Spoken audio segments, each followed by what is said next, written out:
surat Al-Ikhlas dan lain-lainnya. Salah satunya bagian dari surat Al-Quran.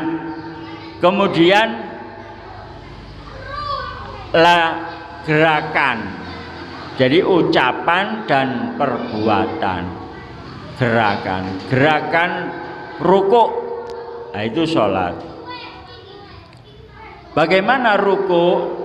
Nah, itu dicontohkan gerakannya oleh Rasulullah Muhammad Shallallahu Alaihi Wasallam, membungkuk 90 derajat, membungkuk 90 derajat. Nah, itu lalu di dalam rukuk itu membaca doa. Loh, sesuai pengertian kata sholat adalah doa. Subhana rabbiyal azimi wa bihamdi, itu zikir, puja-puji kepada Allah. Subhana rabbiyal azimi wa bihamdi, maha suci Allah, yang maha agung, wa bihamdi, segala puji bagi Allah. Itu artinya. Kemudian dari rukuk bangun, iktidal. Rabbana lakal hamdu mil'us samawati wa mil'ul ardi wa mil'u ma syi'ta min syai'im ba'du. Itu doa.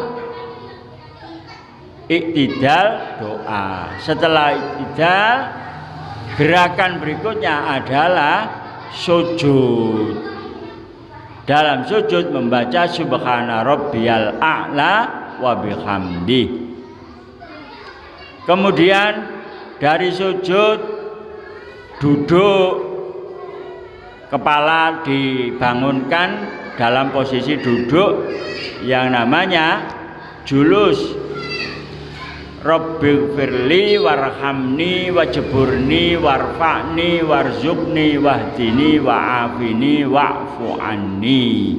Doa Rabbighfirli warhamni wajburni warzuqni wa'afini wa'fu anni, dan seterusnya. Kemudian sujud lagi membaca seperti yang tadi. Kemudian dari sujud bangun lagi, berdiri, takbir. Nah, kemudian berikutnya sholat ada waktunya, ada jenis-jenisnya, ada sholat fardu, sholat wajib, fardu ain. Tidak boleh setiap orang ini fardu ain itu setiap jiwa berkewajiban sholat fardu, yaitu zuhur, asar, maghrib, isya, subuh 5 kali dalam sehari. Nah, setiap sholat harus dipersyaratkan wudhu. Nah, bahasan wudhu ini juga bahasan yang panjang, bahasan tersendiri. Lain waktu kita masih membahas urutan rukun Islam. Jadi sholat dalam rukun Islam merupakan pembuktian dari syahadat asyhadu alla ilaha illallah wa asyhadu anna muhammadar rasulullah. Pembuktian tidak hanya ucapan saja asyhadu alla ilaha illallah, sehingga menjadi seorang muslim harus muslim lengkap, bukan muslim KTP. Muslim yang benar-benar ada tanggung jawabnya.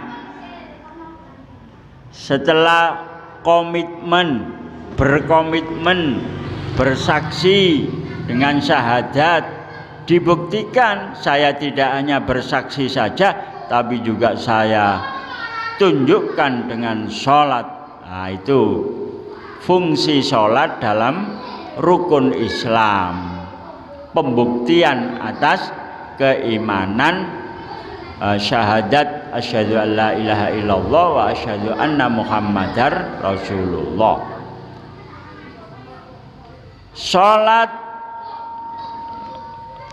itu ada yang berjamaah, ada yang karena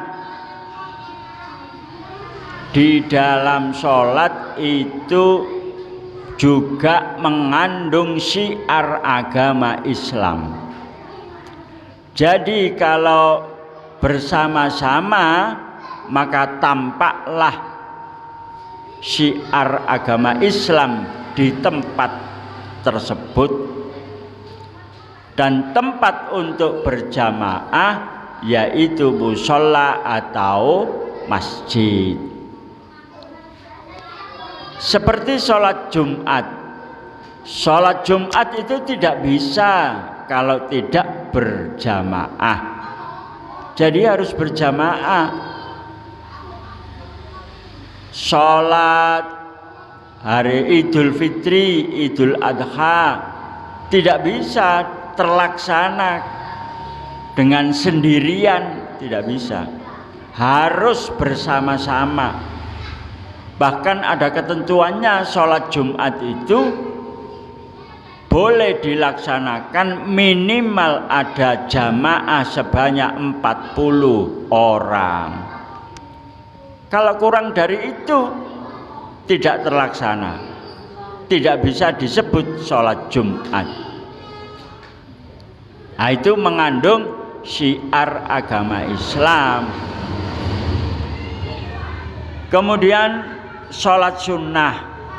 Sholat sunnah itu mengapa dilaksanakan? Sholat sunnah di wajah itu harus rata. Sampai kalau ada orang sholat tapi hatinya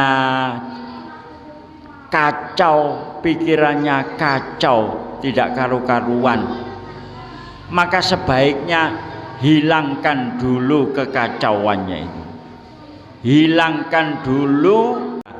Kampung Islam ada azan, ada suara baca Al-Quran dan lain sebagainya.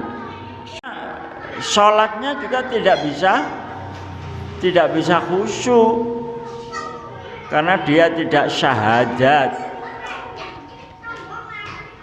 Kemudian rukun Islam yang ketiga adalah puasa, zakat, dan haji. 5 rukun Islam itu harus dijalankan secara tertib urut, tidak boleh dibolak-balik. Masuk Islam langsung haji, belum syahadat, belum pernah sholat, langsung haji. Maka jadinya haji yang tidak mengerti doanya, haji rekreasi bepergian saja. Azan. Azan.